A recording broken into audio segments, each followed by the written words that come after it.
Jesaja chapter 41 verse 10.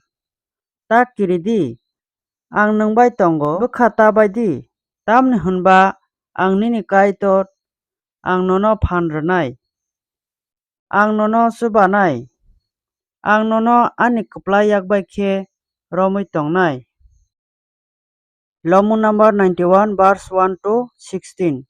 Tamni hunba bo bini swari rokno nini bagai tholnai nini thanglaiso khlaithani rogo nono morokna bagai nini yakung holongo khoyak khlaina bagai borok nono yakbai khe romsanai.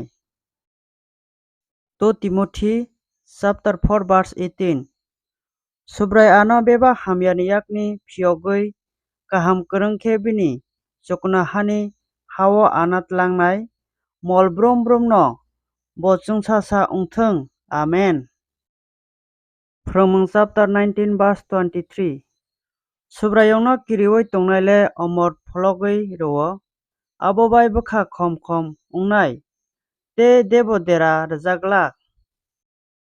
Rome chapter 12 verse 19.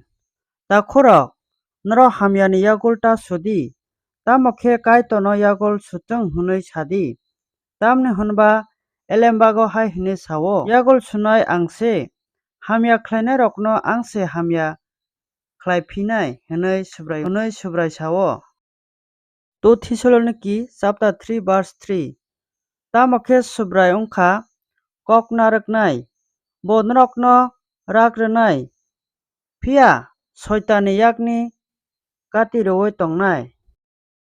2 Samuel chapter 22 verse 3.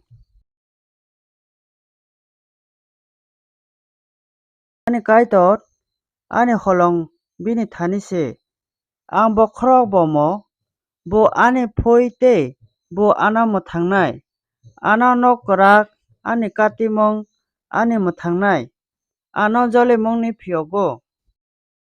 Jacob chapter 4 verse 7.